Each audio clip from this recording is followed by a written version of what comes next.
거고 서울구치소로 가기를 바랬으나 너무 범죄이 많아 거기에.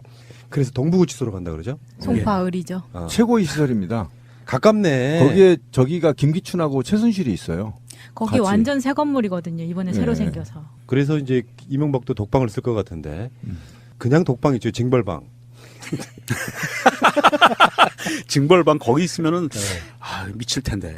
아니 근데- 그러니까 이명박 씨가 22일 오후 11시경 법원이 구속영장을 발부함으로써 퇴임한 지 1852일 만에 구속됐습니다.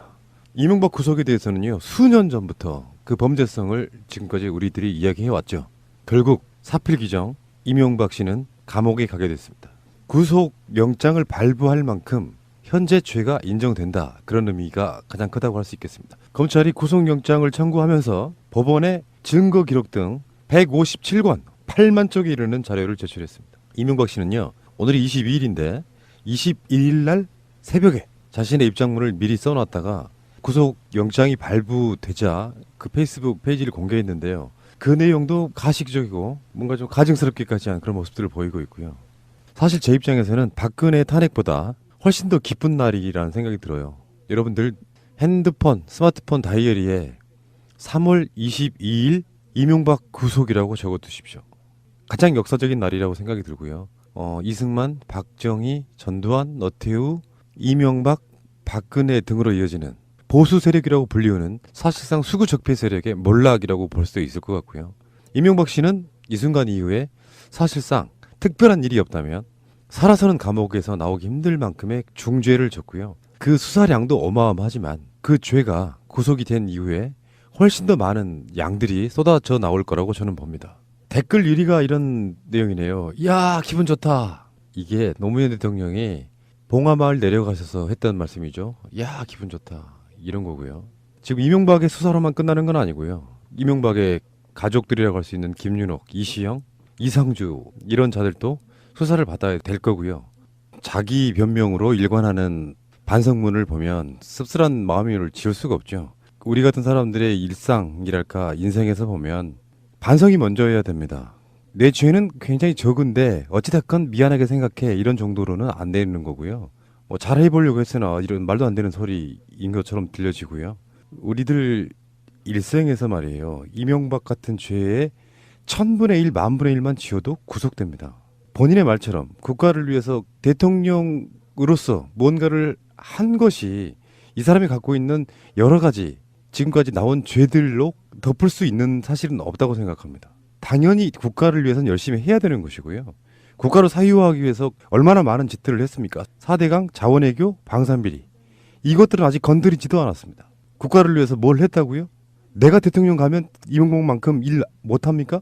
인과응보 사필 규정이란 말이 딱 들어맞는 바로 그런 상황이라고 저는 생각이 들고요. 이명박이라고 하는 사람이 갖는 여러 가지 상징성들은 그들이 말하는 것처럼 정치보복이다 이런 식으로 몰아갈 수는 없는 거예요. 박근혜 이명박이 지은 죄 다시는 죄가 반복되면 안 되는 것이죠. 죄가 반복되면 안 되는 것이지 정치보복이 반복되면 안 된다는 식으로 이야기하면 안 된다는 것이죠.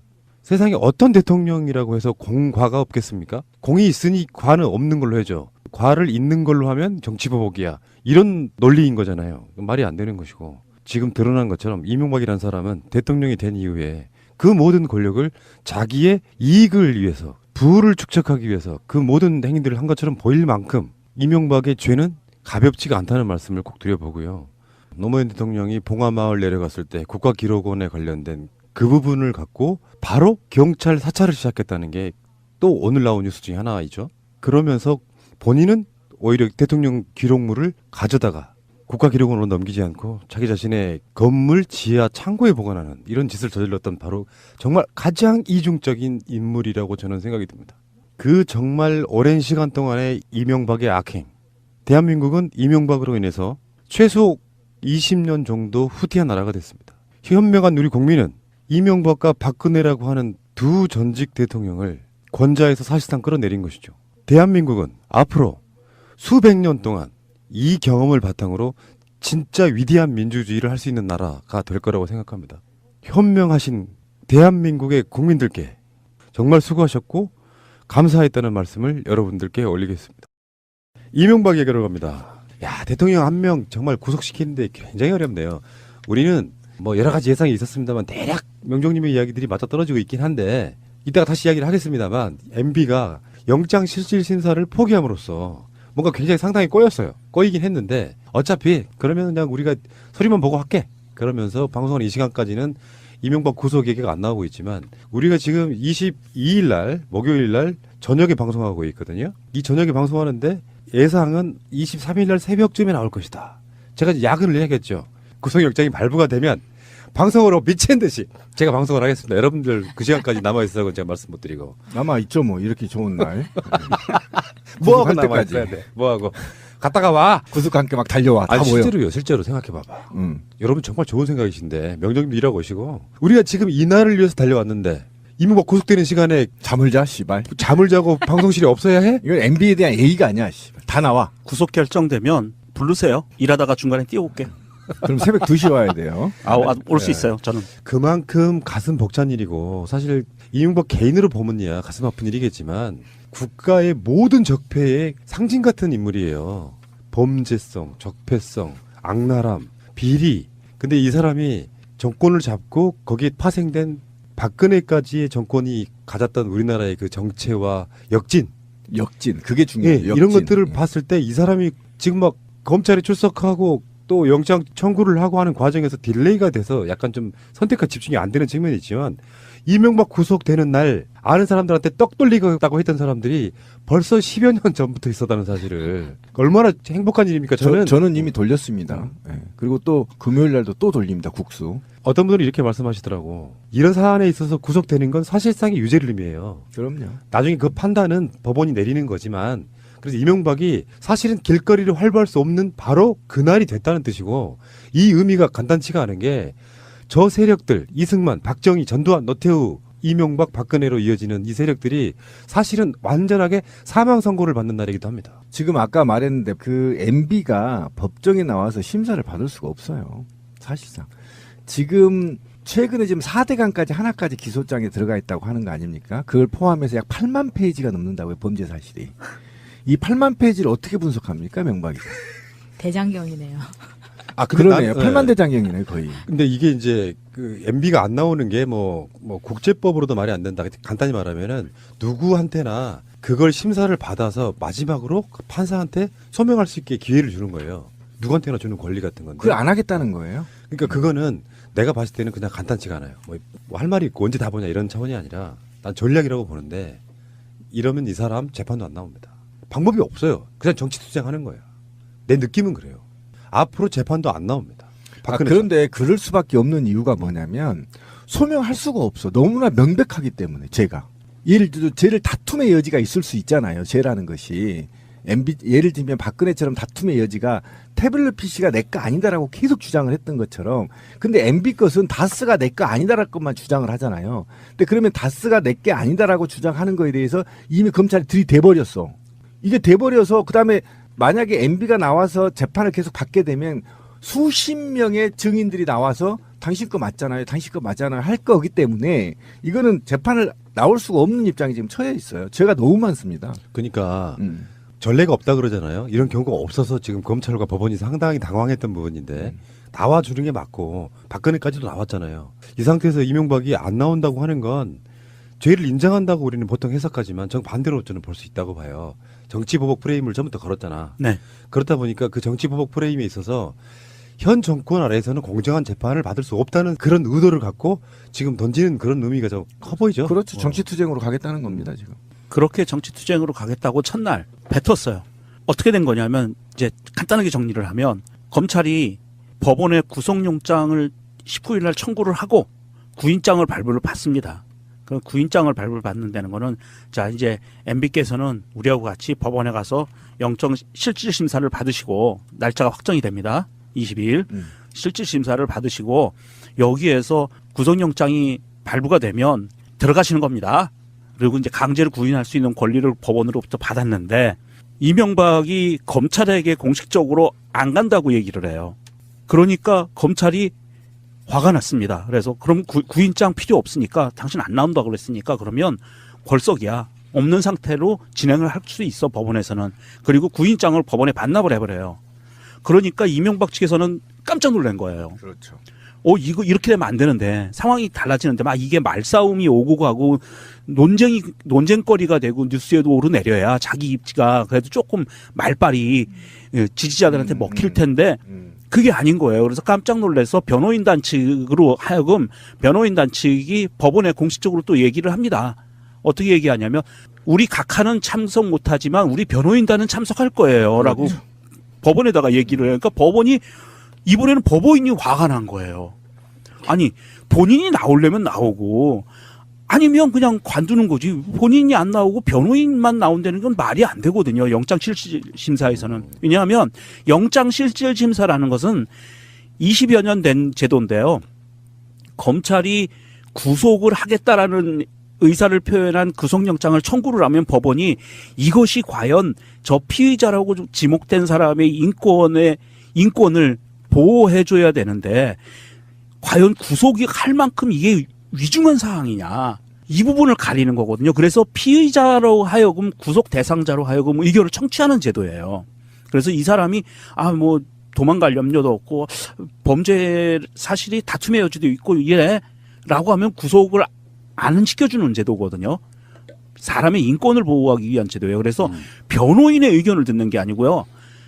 구속 당사자의 의견을 듣는 제도예요. 그런데 당사자는 안 나오고 변호인이 나온다니까 이번에 법원이 화가 난 거예요. 그러니까 이럴 때는 사실은 MB 있잖아요. 귀때기 잡고 이렇게 끊고 나오는 이게 있어야 돼요. 예, 끊고 아니, 나와요. 이게 질질 끊고. 법의 해석에 따라서는 이명박을 체포해서 그럼 그 자리에 앉혀야 된다는 의견도 있어요. 안 쳐야 돼요. 일부 법률가들은. 귀때기를 그게 맞다고. 뜯어가지고 질질 끊고 와야 돼요. 얼마 멀지도 않아요. 왜? 그래서 사실 이제 이명박이 원했던 것은 그거예요. 끌고 나와라 귀때기 잡고. 검찰이 구인장을 갖고 와서 자기를 강제로 구인해가는 것을 프레임을 원했던 그렇지. 거예요. 그래서 논란거리를 만들고 싶었던 건데 검찰이 그거 자기 예상과 다르게 그냥 구인장을 반납해버렸네. 그러니까 얼마나 깜짝 놀라는 거예요. 근데 어쨌든 손해보게 생겼으니까. 검사가 구속영장 청구할 때 구치소까지 다 명기했고요. 집에서 이제 구인하겠다 이렇게 판사한테 밝혔기 때문에 어차피 자기 집에서 구인될 수밖에 없어요. 이 사항은. 이 구속영장이 나오면 이제 그렇게 되는 거죠. 그렇게 되는 예. 거죠. 예, 구치소까지 다 뭐 결정돼서 올렸는데. 아, 이제 구인이라는 고급스러운 표현 쓰지 마시고요. 체포. 체포. 이명박 집에 들어가서 띵동 도우미 문 열어주세요. 누구세요? 자, 나와. 검찰에서 나왔습니다. 한 끼 줍쇼 아니에요? 이명박 씨 계십니까? 지금 안 계셔요, 애기 아빠. 이명박이 할 수 없는 것들 있잖아요. 이를테면은 사실은 더주 이런 건 못하니까 할 수도 있죠. 있지. 지구목이 많으니까. 진짜. 갑자기 법원에서 이제 구속영장이 발부가 되니까 갑자기 논현동에 헬기가 떠요.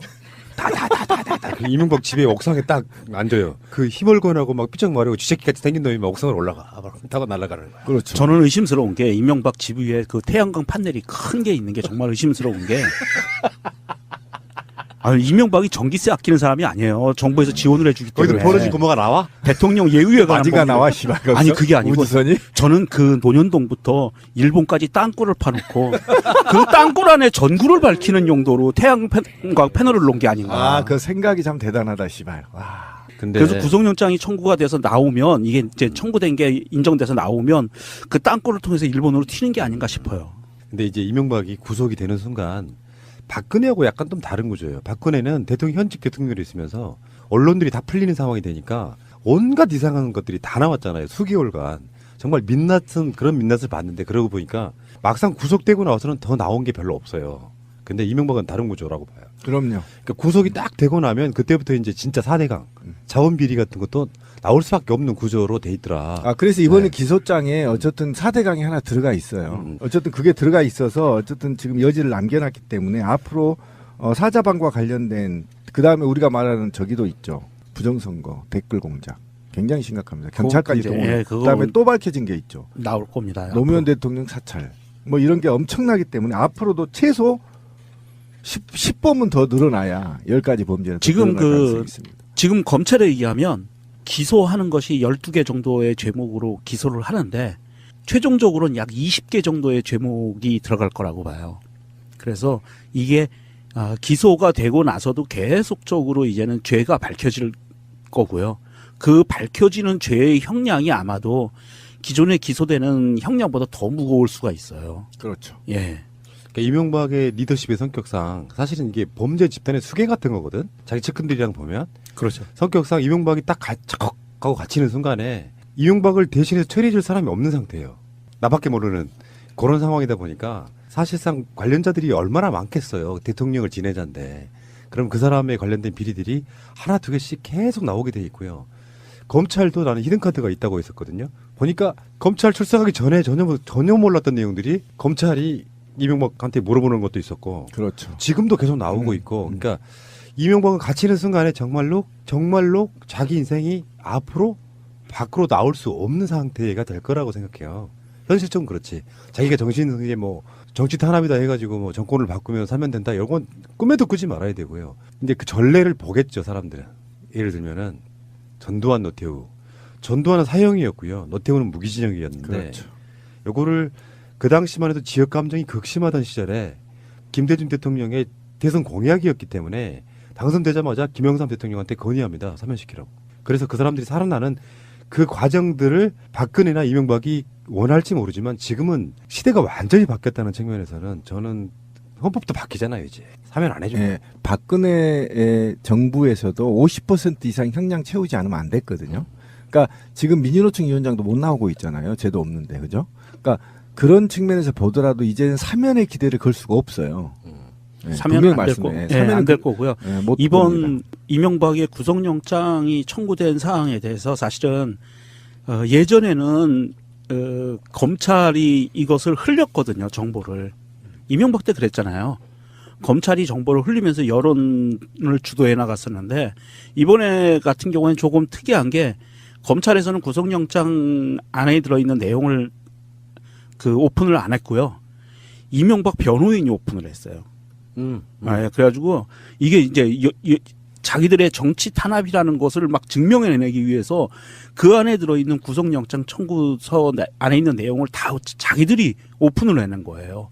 이런 것을 보면 정말 이 사람들은 생각이 별로 없어요. 박근혜 때도 그랬지만 이 변호인도 그렇고 이 본인들도 그렇고 좀 이렇게 넓고 깊게 보는 생각들이 없어요. 이런 사람들이 국가를 운영했다는 게 참 자괴감이 들어요. 그러니까 문무일이 사실은 행정을 정확히 잘 못하고 있는 겁니다. 그 MB 때 검찰은요 하루에 2번 브리핑했거든요.